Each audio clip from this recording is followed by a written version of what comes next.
Jumpstart Refugee Talent is a national charitable organization. Our mission is to help refugees and other forcibly displaced people that have arrived in not only Toronto, but the rest of Canada as well, to find meaningful work. This career pathing webinar series is one mechanism among many in which we try and do that. You'll hear much more from Darlene about open roles, open upcoming roles at the TTC. And for those of our clients that are attending today, we have a special arrangement with Darlene and the TTC to get your resumes, if you qualify for these jobs, to be considered separately from applying on their main talent acquisition portal, because on that portal, there are literally thousands, and we'll get into the numbers later, literally thousands of people applying, so you get lost in a volume of applicants. So we have a special partnership with TTC to be able to have some referrals looked at and considered for these open roles. So again, thank you all for joining. This will be 1 hour long exactly. And as I said, you will have an opportunity to type questions into the chat with any questions you have for Darlene. Okay, so let's start with some introductions. My name is Daryl Pinto. I'm the Director of Employment at Jumpstart Refugee Talent. And I'm so pleased that we have our special guest, Darlene Moran from the TTC here with us today. Darlene, I'll let you introduce yourself, but officially you hold the title of Program Coordinator in the Outreach Department of the Talent Management area of the People and Culture Group at the Toronto Transit Commission. So that's a long windfall, but I'll give you a chance to explain that organizational structure in a minute. But maybe start by telling us a little bit about yourself and your career, Darlene. Okay, thank you so much to Jumpstart and to Daryl for having me here today. I'm excited to talk to everyone. As Daryl said, I am the program coordinator of outreach at TTC in talent management in the People and Culture Group. So that is new. So about myself. So I've been at TTC for about 5 years now in this role, and I absolutely love it and enjoy it. In my role, I am responsible for making partnerships with agencies like Jumpstart to bring visibility to our roles at TTC and to give more information about career opportunities. About myself, so I have an educational background in behavioral science and disability studies, and with those two, I didn't really know what I wanted to do, but I knew I was passionate about working with people, specifically with disabilities, but really any underserved community who needed any sort of extra supports or assistance. So originally, I started working at a charity. I did that for about 10 years. And from that, I really decided that I enjoyed helping people. But it wasn't until I got into recruitment, where I worked at Humber College as well as HSBC Bank, where I really was like, yeah, recruitment is where I want to be, but more specifically on the front lines, so outreach.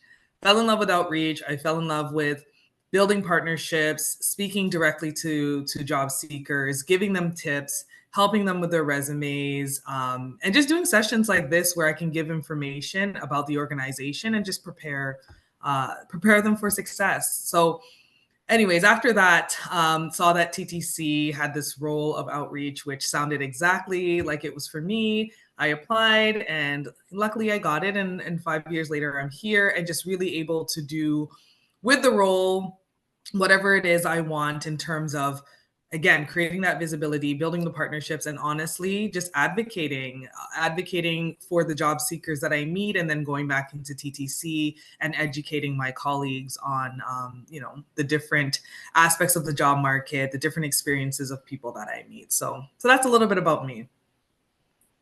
Wonderful, Darlene. Now, we have almost 50 people right now on the webinar. I'm sure everyone has taken the TTC at least once, if not more times, while living near Toronto.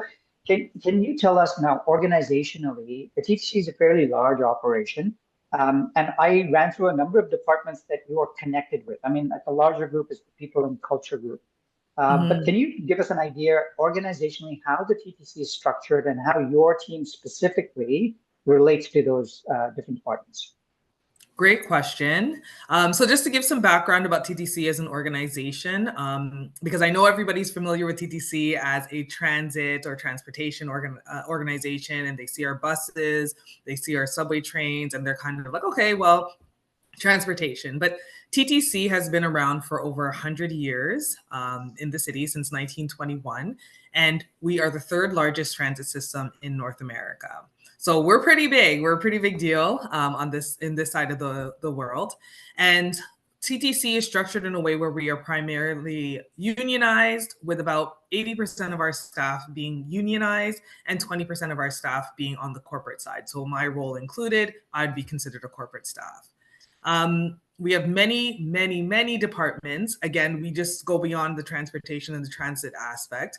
So we have everything from finance to occupational health to skilled trades to recruitment, safety, sustainability. So there are a lot of opportunities within TTC, a lot of departments that help ultimately have our vehicles on the road, right? And support us as an organization. So in terms of the recruitment team itself, considering how many departments we have, the recruitment team has to be divided in a way to support all of these departments and help them reach their own workforce related goals. So with that being said, it's divided, unionized, non-unionized, which we call operations and corporate. So we have our recruitment team that supports the operations, a recruitment team that support the corporate side. Depending on whatever it is that they're recruiting for, the recruiters will work very closely with the hiring managers to create those job descriptions, create those profiles, find out what an ideal candidate looks like, and then relay back to me, these are the postings that are coming up. Can you, reach out to your partners? Can you share the roles with your partners? Can you go out there, speak to job seekers, see what the skill sets are out there? And that's pretty much how we filter our roles within the organization for recruitment purposes. And what I love to do is actually get the recruiters involved so that they can speak directly to job seekers and give them the information, because I only know general information, but they know specialized information because they have that direct channel with the hiring managers. And Darlene, can you maybe give the audience an idea for both, the unionized and the non-unionized roles at TTC? How many, like what kind of volume of applications come through your career portal that you have to deal with? So TTC, as you can imagine, is very popular. We are a public service organization, and TTC has been very intentional on being an employer of choice and working on our branding and putting ourselves out there. So with that being said, a lot of people want to work with the TTC. So on average, depending on the role, well, let me use a specific role. Transit operator, for example, we can receive about 10,000 applications anytime we post it, right? So that just gives you an idea of the volume that we're receiving in terms of applications. If we're talking about a corporate role, let's say like an admin assistant role, a recruiter role, project manager, for those type of roles, we can receive anywhere from about, let's say, 2,000 to 5,000 applications. So it is pretty competitive, in terms of the volume we're dealing with. So, I do strongly encourage people when they do apply, it's not necessarily that your application wasn't that good. It could just be that the competition was really stiff, right? So I really do strongly encourage people to continue to apply, just because we are dealing with a large volume. And one thing I want to highlight is we do not use AI in our ATS to review resumes. So it is manually reviewed by the recruiter. Great. So Darlene, one of the systemic challenges, like with that kind of volume coming through any corporate portal, underrepresented groups like refugees tend to be screened out because, as you say, the competition is pretty high for any unionized or non-unionized job. Can you maybe talk about how this particular webinar is a way that you are trying to structure a little bit more fairness for underrepresented groups like refugees into the talent pipeline? That's a great question. So we recognize that, for this specific population with newcomers and refugees, that they come with specific or specialized skill sets from their home country. So as a whole, TTC has reviewed their job descriptions to make sure that we are focusing more on the bona fide requirements of the role, not everything that we want, but the bona fide, the must-haves, and everything else is kind of the nice to haves or what would be considered an asset, right? So we want to make the jobs, we want to remove the barriers, let's say, from the jobs in terms of what you're applying for. And another thing that I want to stress is that you do not have to have Canadian experience to be considered for a role within TTC. As long as you have directly related or similar experience to that particular role, you can be considered. Again, the challenge is volume. We can't really do anything about that. But I just want to encourage people because I get a lot of questions about, well, do I need to have Canadian experience? Or, I have experience for this job, but it's, from back home. Doesn't matter as long as you meet the minimum qualifications, whether it be education, and your education has been assessed. That's one of the biggest things. Your education has been assessed for the Canadian equivalent, whether that's a master's, bachelor's, whatever it may be. And you have proof of that assessment, you can apply for the role. Okay. It's a timely question from the audience, Darlene, because it's related to what you're talking about. So does the TTC use an application tracking system as part of its intake for this volume? So yes, we do use an ATS system. It does not use AI. Sorry, I'm getting the acronyms mixed up. It does not use AI, meaning that it doesn't scan for keywords. It doesn't scan for, length of job history or anything like that. Your resume is being reviewed manually with recruiters, using their eyes, using their own human intelligence to assess your resume against the qualifications and the requirements of the job. Great. And at some point then there is a manual review of these applications, which, as you say, AI tends to screen stuff out, but TTC does not use AI. So thank you for confirming that. Is it possible, Darlene, to give us some insight on the typical candidate profiles that you would see as sort of ideal? Now, I know this will be job specific, but maybe at a high level, if you can tackle that. For sure. It is hard to say what the typical candidate profile will look like at TTC, but at minimum, we want to make sure that the candidates we're assessing meet or exceed the minimum qualifications of the role. And again, the experience could be directly related or similarly related because we do value that experience as well. So as I said, in our job postings, we're very intentional about highlighting the bona fide requirements and kind of taking out the fluff. Anything that is considered an asset, we will, I guess a nice to have that would be considered as well. But we want to make sure that people meet or exceed the minimum qualifications. So if we're talking about direct experience or similar experience, one example I can use is TTC works on a lot of projects within the city of Toronto. So a project manager, for example, a project manager is a project manager is a project manager is a project manager, regardless of what their project is. We can have construction projects, we could have communications-based projects, we can have recruitment projects, but of course, a project manager is still managing the team, is still managing the timelines, is still managing the budget, is still managing, et cetera, right? So even if you have project management experience, but in a different area, I would still encourage you to apply to TTC because those skills are transferable from one project to another. Excellent. We have another audience question, which leads nicely into what I wanted to ask you next. There are literally hundreds of jobs available if you go to the TTC career portal, and I would encourage our audience members to do that. But specifically, I want you to focus on the upcoming 2025 seasonal maintenance roles, Darlene. Can you tell us what kinds of opportunities are available with this particular subset? For sure. So seasonal maintenance is a great opportunity for those who have experience in general labor or general help roles. So anything related to landscaping, cleaning, construction work, it would be perfect for anyone who has that experience. So seasonal maintenance, just to give a general overview, is a program that we run every year. The jobs typically start from March of every year until November. So next year, it would be March 2025 to November 2025, those positions will be. And the hiring is happening now. So the positions are posted. We post them every fall, every September until the end of the month. So right now it's posted until September 30th. And the positions that we're hiring for this year are laborer, building. So a laborer buildings role is just a fancy way of saying a construction worker.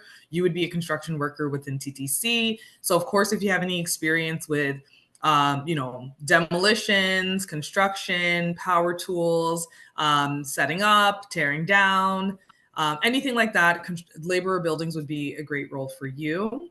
The second role that we're hiring for is landscaper. Pretty self-explanatory. Landscaper is really just taking care of the grounds, maintaining the grounds outside of TTC's buildings, any areas TTC owns. So you could be pruning, doing lawn care, maintaining shrubs, anything like that. I want to mention though, with the landscaper role, you do have to have your G driver's license because you will be driving from one TTC location to another to maintain the grounds, and you'll be driving a TTC vehicle, not a bus. But like a van or a truck, in order to go from location to location. And then the third role, there's 4 roles. The third role is a janitor. So a janitor role, again, pretty self-explanatory, is a cleaning role. The unique thing about the janitor role is that you only need about 6 months experience, 6 months to a year, in terms of any sort of basic residential cleaning, any sort of, let's say if you worked at McDonald's and you've cleaned, so you would be like scrubbing tiles, you would be sweeping, you would be, scrubbing, anything like that would be perfect for people who have experience with cleaning. You could have worked at a hotel, you could have worked, again, at McDonald's. Some commercial experience would work as well. And you don't require a G license for this role. So you will be assigned at a location, given your task, and then you would be the janitor for that specific location. The second cleaning role, but the fourth role would be a building service person. So think of it as like a specialized janitor. For this, you are given specialized cleaning tasks. So for this, you would be dealing with a power washer, you'd be using a Zamboni. And this particular role, you do have to have commercialized cleaning experience. So that could be, office buildings, that could be a construction site, that type of experience. And you do need your G license. The reason why is, again, you'll be traveling from location to location, as well as you will typically be working at night. So if you're assigned to a subway, you would then have to wait till the subway closes. Or the location closes wherever you're assigned, and then work overnight because you'll be using, loud power tools, and then clean during that time. Okay. I know when I first came to Canada, Darlene, I had no idea what a Zamboni was. It was a foreign word to me. So for the benefit of those newcomers on the call, what is a Zamboni? How would I describe a Zamboni? Okay, so Zamboni is like oh my gosh. It's like a motorized cleaning tool. Let's call it that. You push it. It kind of is, I don't even know how to describe it. And it has like scrubbers and bristles at the bottom of it. And you push it, and it water comes out of it, and it sucks the water out, and it's scrubbing the floors essentially. I guess that's how you would describe it. They also have Zambonis for obviously cleaning up hockey rinks and the ice and things like that. It's kind of the same thing, but this one specifically is for cleaning and scrubbing tiles, and it's it's considered a power cleaning tool. So you would have to have experience with a Zamboni. Well done with that explanation. Where were you when I first came to Canada? I tried my best. Okay, another audience question. So for these roles, these 4 roles specifically, are there any training the TTC will provide as part of the onboarding once you make your selection of who gets in? And are there any minimal educational qualifications for these roles? Great question. So yes, TTC provides training for all its roles. So specifically for seasonal maintenance, again, because there's 4 roles, it does vary. But we would say, let's say anywhere from 3 days to about a week. Granted, again, you're coming in, you have the experience, but TTC will train you the TTC way, just to make sure that you are comfortable. And that does happen during the onboarding process. And then in terms of educational requirements, so minimum for these roles, I'll just do the kind of an umbrella statement, but we would say minimum grade 10. So you don't need a high school diploma necessarily for these roles, but minimum grade 10. And of course, you will have to prove that you have your grade 10 by bringing your transcript or something to prove that you have your grade 10 education. And then of course, minimum, depending on the role, minimum 6 months to a year. Again, I want to say that loosely just because even if it is 6 months, we do get a high volume of applications. So they may kind of look more for the 1 year, for people to qualify for that. And again, with the volume, I should mention this as well. There may be testing involved, and TTC will do sometimes some basic testing depending on the role, if it's more entry level. So it could be like reasoning, basic math, basic English, anything like that. And the assessment is kind of used to move you to the next level, which could be, let's say, an interview. So you may get selected, you're sent the test link, and then depending on what you score, you can move forward in the process. Okay. Now, for those in the audience that are excited about what they hear about these seasonal maintenance roles, stay patient. We will follow up. Jumpstart will follow up after this webinar with links on how to apply for these roles if you're interested. And we'll do some screening before forwarding those resumes and applications over to Darlene and her team at the TTC. I have a question that relates to, so these are contract roles March to November. It's about 8 months long. Darlene, in previous years, do any of these seasonal roles end up being pathways into permanent employment at TTC rather, or are they strictly contract roles that have no pathway to permanent employment? Excellent question. I do get that question a lot. So the reason why I push seasonal maintenance as a great way to, get into TTC is because 90% of the people who are selected and hired for seasonal maintenance are then hired permanently. So that's an awesome way for somebody who, let's say they want to get back into the career that they actually want to do, or something that they were doing in their home country, or maybe they've been out of the workforce for a while, right? They just kind of want to get their foot in the door. Seasonal maintenance is a great way to get in. You work from March to November, and then 90% of people are hired. And that's really just based, again, on one, performance, that you've shown up on time, you've done a great job. And then the second factor is availability. So they have to have, one, the budget, for the position, and then two, the space for the role as well, right? So those two factors, but 90% to me sounds great. So again, if it's something that you can see yourself doing, I highly recommend applying for seasonal maintenance.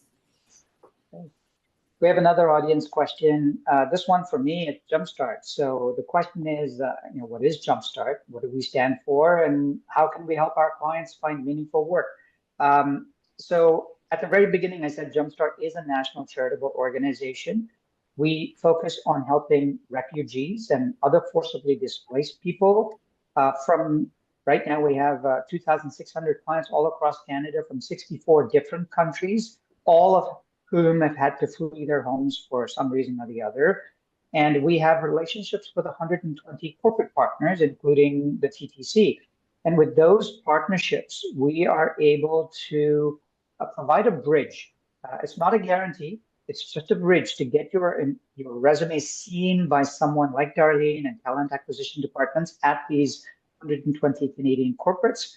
And it gives you a fighting chance. It's not 100% though. So last year, all the referrals we sent in to our employers, we pre-screen our refugee candidates before sending them through. 30% of them ended up getting interviews, which was a huge step because our refugee clients are telling us they're applying hundreds of times and not getting any response at all. So 30% end up getting interviews, and of those that get interviews, about a fifth get hired. So it's not perfect, but it is a better shot than if you were applying independently through the career portals. And as Darlene mentioned, the TTC is a good example, but other corporations, the same ratios hold true. There are thousands of people applying online through those career portals at the companies. So it's very easy to get lost in the competition. Mm-hmm. Okay, Darlene.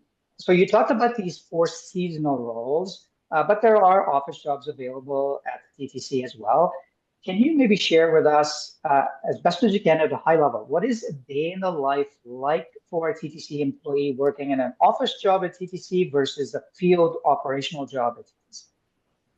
For sure. So as I said, we have 2 sections, the operations and the corporate side. So for the corporate side, let's say office job, you're typically allocated about 30 or required to work 35 hours per week. Typically Monday to Friday, 8 to 4, 9 to 5, depending on your department or, you know, your boss. And you would be set to work in one of our office locations. So we have many different office locations throughout the city. But typically we have our head office at Yonge and Davisville. We have Yonge and Bloor. We have Yonge and Finch, between Yonge and Finch and Shepherd. And then, of course, the divisions have like an office section as well, right? Your tasks may vary depending on what it is you're doing. Like, for example, a person who works in communications, obviously they're working on communications work, but that work can vary depending on the departments that they're serving. And then typically your work could be either, you know, within a team or individualized, but essentially most of the office roles to some degree are cross-functional, meaning that you are working with many different teams or many different departments, you know, to get your work done. So I would say that's a typical day in terms of an office, or a typical setup for an office position.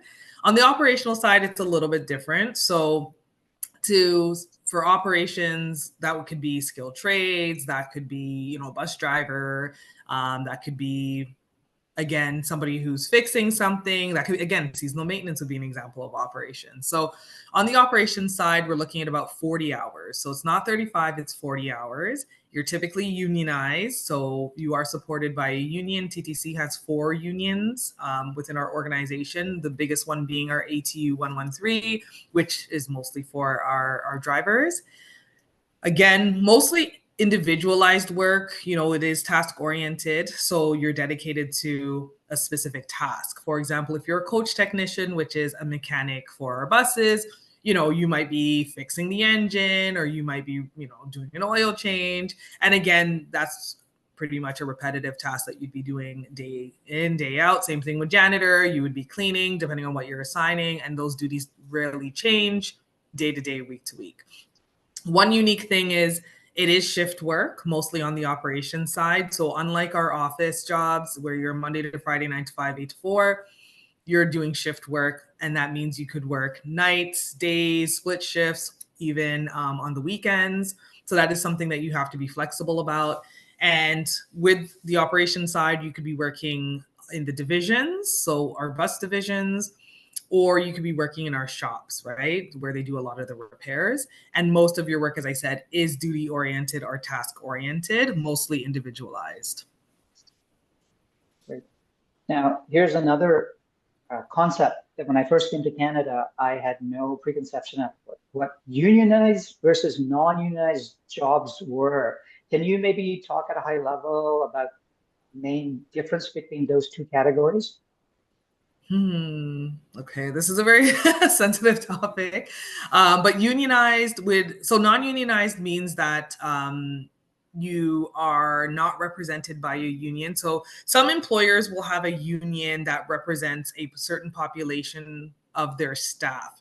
The union is kind of seen as like a representative of that staff to the organization. They're kind of like a conduit in a way between that staff member and their employer. So if there's any issues that arise, you know, the staff member can go to the union and said, you know, this happens, can you advocate on my behalf? Or if there's certain information within the organization that they need, the union will then find that information for them.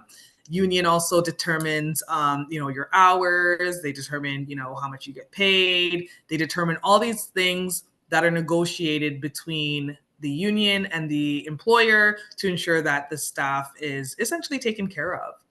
On the non-unionized side, corporate staff don't have that. So it's really the staff engaging directly with the employer in regards to, it could be benefits, it could be issues, complaints, it could be, you know, finding information. It's really just a direct relationship with the employer.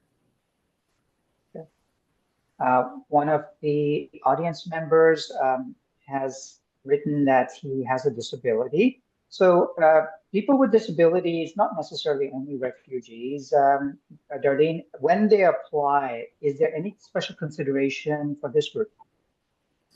So when someone with a disability applies to TTC, it is completely up to them if they decide to disclose or not.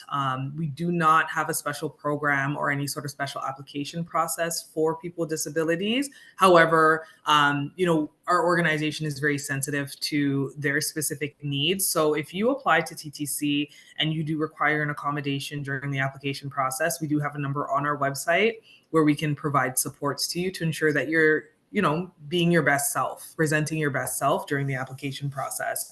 So an accommodation could look like, for example, you get, asked to an interview, and our interviews, let's say, are typically an hour. You may need an hour and a half, for example. That is an example of an accommodation. Or let's say you are hard of hearing or deaf, you may need an ASL interpreter. TTC would work with you to arrange for that. So that's an example of some of the accommodations. And of course, once you're hired at TTC, then of course we would work with occupational health to ensure that you get any of the assistive devices or accommodations that you need. One of our audience members is aware that today at 6 p.m. there's a TTC job fair at Jane and Finch. So I wasn't aware of that, Darlene, but you probably are aware of the many different opportunities that TTC tries to make available to reach into the communities.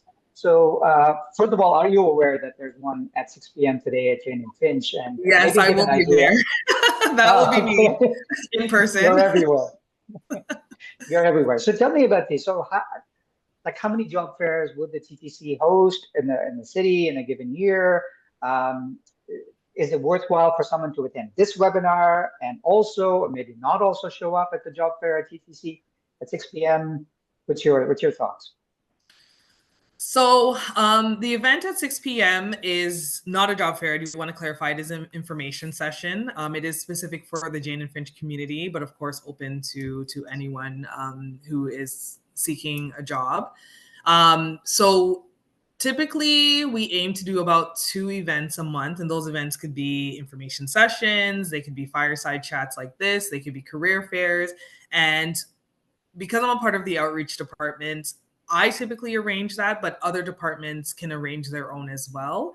So is it valuable to, let's say, if you attended one event in the day, in the afternoon and the one in the evening, typically they may be the same, just different format, right? So the advantage of attending a career fair, though, is that typically you get to speak to someone one-on-one, a hiring manager or recruiter may be there, and then you get to find out a little bit more about the application process or something specific to your field.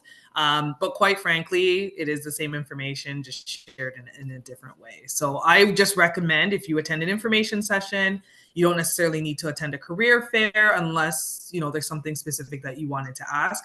And I do want to highlight, we do not accept resumes in person. All applications have to be done online. Okay, so if I could infer from what you've said, Darlene, it's an information session, which is great to collect more information about the job and the company, versus what we're trying to do here, which is a combination of you sharing information about these seasonal jobs. But following this webinar, we will be giving an opportunity for participants to apply through Jumpstart to you directly, so you can consider the candidates for the open seasonal roles. So, so the answer to the question that was asked is, if you're attending today's webinar, there's probably no need for you to go to the 6 p.m. Information session and Jane and Finch. No. Okay? The other question that's asked for me is, does Jumpstart serve refugees that only have permanent residence? And the answer is no.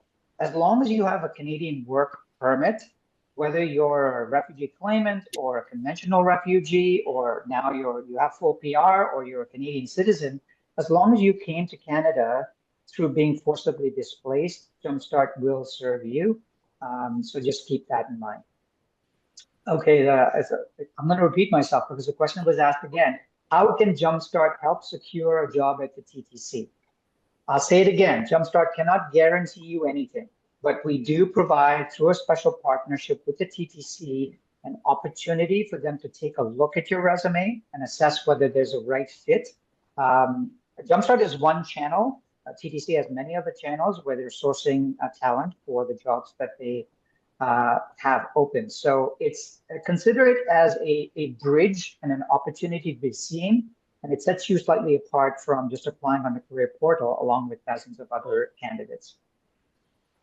Darlene, if you don't mind, I'd like to get personal a little bit now. You said you've been with the TTC for 2 years, and you've got a long career even before the TTC. So you've been through interviews yourself as you apply for jobs.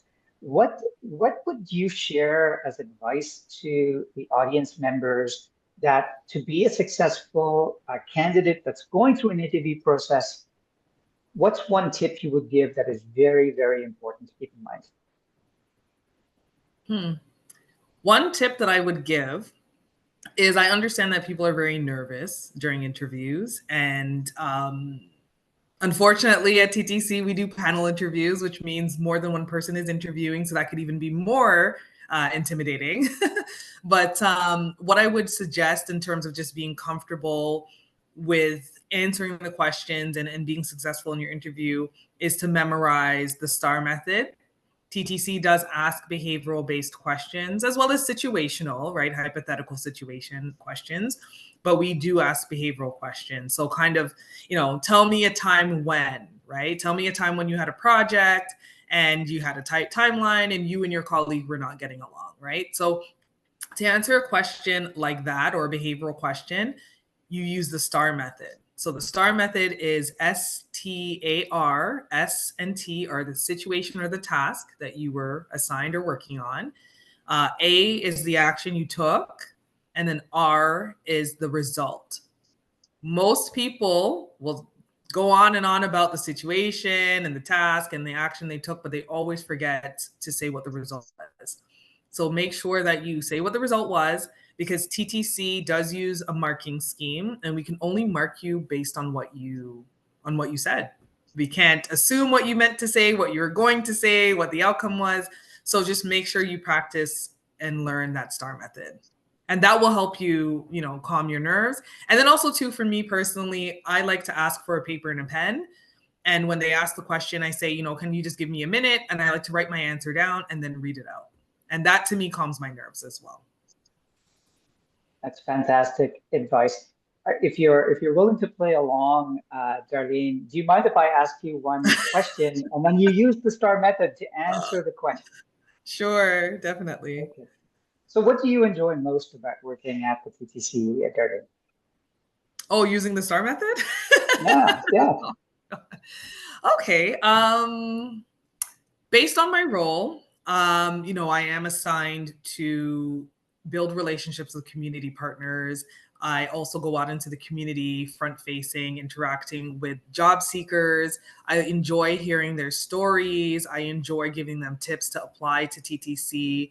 I enjoy, understanding that behind every resume is a real person. And from that, I am able to go back into my organization, speak with my colleagues, educate my colleagues, and also advocate on behalf of these, job seekers that I meet.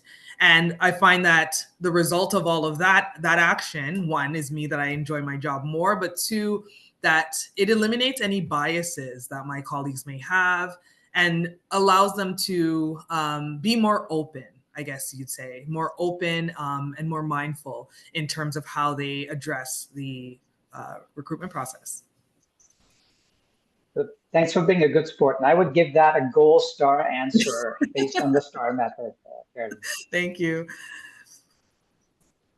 Okay, I have another question. So I won't be specific about this, but generally, let's say you have an applicant that applies for a TTC job.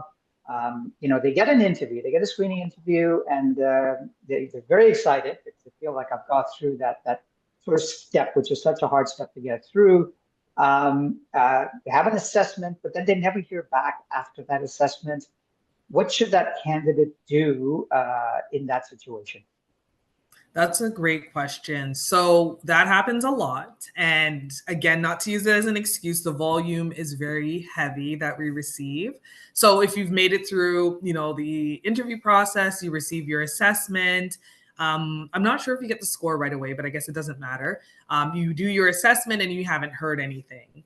My recommendation would be to reach out to the recruiter who contacted you or the hiring manager, whoever interviewed you, just to follow up on the status of your application.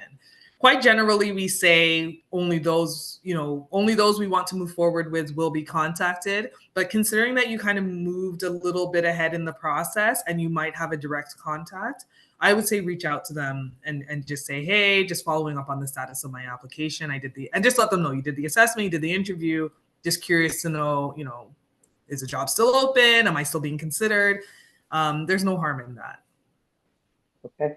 And as a follow-up to this, now specifically on the seasonal 2025 maintenance roles from March to November of next year, can you share what the timeline for the decision-making process is for the TTC, and what are the milestones that will be required to get to that final, yes, you're hired?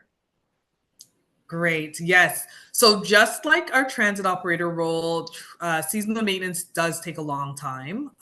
We're hiring hundreds of people. And again, it's not starting until March of the following year. So if you're applying now in September, there's a bit of a gap, right? So I will say that between now and let's say to the end of the year, there might be some dead silence, and again, keeping in mind that we're now, after this, we're going to slow down, we're going to the holiday season. So let's say about January, you may hear something. The end of December into January, after people return from the holidays, you may start to hear something. And then at that point, the process tends to move very fast. So again, expect to not really hear much from the end of September until the end of the year. January, the recruitment process will start to pick up and you should start to hear something. You should receive an offer, hopefully, because some positions start in March, some start in May, just to be clear, but most start in March. You should then start to go through the process between, let's say, January, end of February, March, if your position starts in May. And then at that point, you will get your, it's not a firm offer, it's like a conditional offer. You'll receive a conditional offer where you then go through the pre-employment. This is really important because a lot of people don't know that TTC offers you a conditional employment offer. That means do not quit your current job if you're currently employed, because you then have to go through police checks or background checks, drug testing, other things like that. Documentation, that's huge, making sure that you have, copies of your education, any certificates, anything like that. TTC does verify it. And if you do not pass the pre-employment steps and you quit your job on the conditional offer, then unfortunately, you do not have the job, right? But anyways, if you go through pre-employment and you pass, then you get your firm offer with your firm start date. And then that will typically be March or May, depending on the role. Okay. So thanks for sharing that, Darlene. So what I would tell the audience is you have to be patient. This is not apply today and next week you're going to get an interview. So what Jumpstart can do is, because of our partnership with TTC, is after this particular webinar, one of my team will be sending you an email with links if you're interested to get into the pipeline to be considered for 2025 seasonal roles. And then, as Darlene just said, it's going to be probably till January or after the holidays when their cohorts will be starting to look at in order to screen for the next steps. So it's not going to be call us back next week and say, what happened? Because I applied and I didn't hear back. Darlene, I guess there's a question that kind of relates to what you just said, but are there multiple rounds of interviews? And I think the answer is yes. Multiple rounds, not necessarily of interviews, but multiple rounds of screening that is done before those conditional job offers will go out in 2025.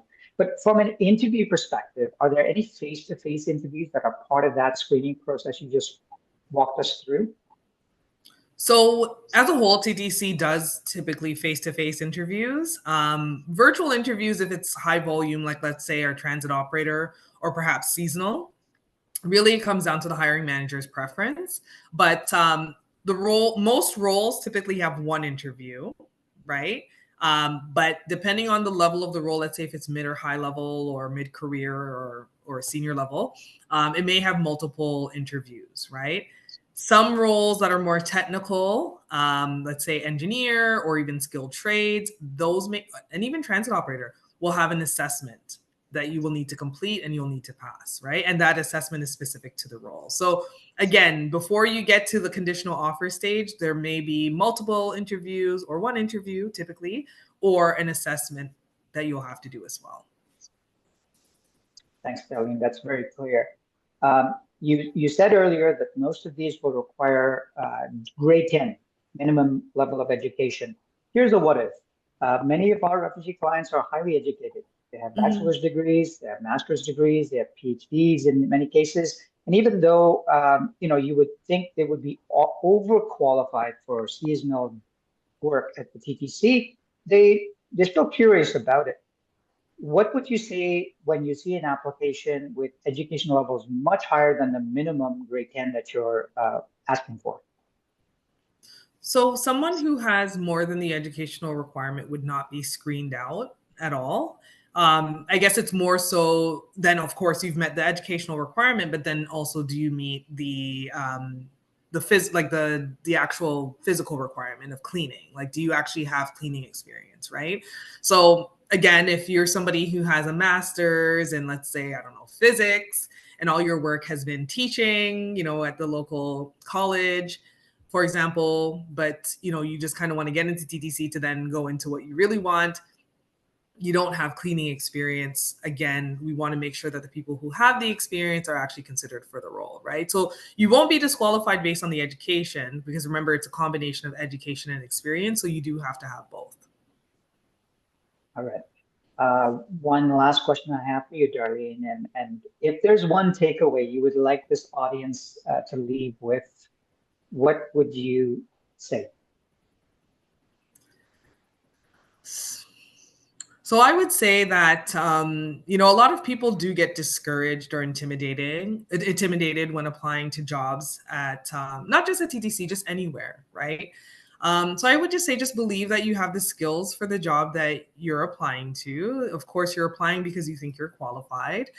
People will just deny themselves before the employer themselves rejects them from the role, right? So just take advantage of the free services that Jumpstart and other employment agencies offer to just build that confidence in yourself in terms of being qualified for the role, being able to pass the interview, and just make sure that you keep applying. As I said, the volume is kind of the biggest culprit here, but I just want to constantly encourage people to keep applying, knowing that at some point you may receive a call, right? So don't be discouraged. Don't take it personal. Continue to apply to TTC. Wonderful. Darlene, I'm very grateful for you taking the time to do this with Jumpstart on behalf of all of our clients. We really appreciate the advice you've shared and the insights you've given us about not only the jobs themselves, but the process that the TTC uses in order to get those jobs filled, and for being a partner with Jumpstart, giving us some special access for our refugee clients. So grateful for that. To the audience members, thank you so much for attending and your questions. You have asked some great questions in the chat, so really appreciate that. Now, again, I will say, if what you've heard from Darlene about these 2025 seasonal jobs, the 4 roles she mentioned, if you're interested, then one of my colleagues will follow up via email after this webinar and share special links that you can use to apply so that you can be considered for these roles. The deadline for applications for our special partnership with the TTC is September 30th. But as Darlene said, that doesn't mean the following week you're going to hear that you're being hired. There's a process that takes a few months. So you have to be patient. And if you are working other jobs or still looking for work, I would still encourage you to do that while your application is under consideration at the TTC. Okay, so again, these career pathing webinars, like the one today, if it's something that you get value out of, then make sure you sign up to be a client of Jumpstart's, and you'll get informed every single time we host these sessions. My colleagues have posted into the chat how you can do that. Become a client of Jumpstart if you're not already one. And if you are already one and you're actively searching for a job, as I say to everyone, as part of expectation setting, be patient. It's a slow process and a frustrating experience for any job seeker. So Keep applying and keep networking while you do that. Jumpstart's here to help, but we cannot guarantee anyone a job itself. All right, so listen, Darlene, thank you so much. Enjoy the information session later today at Jane and Finch, and Thank good you. luck filling these seasonal jobs. Thank you so much. And I did put my LinkedIn in the chat if anybody wants to connect with me there. I'm totally fine with it, but I have to put a disclaimer. I'm happy to answer any general questions about TTC or even your job search, but I cannot answer any questions specific to your applications. Unfortunately, I'll have to ignore those ones. So, but connect with me on LinkedIn. Thank you, Darlene. All right, take care, everyone. Bye for now. Bye, everyone.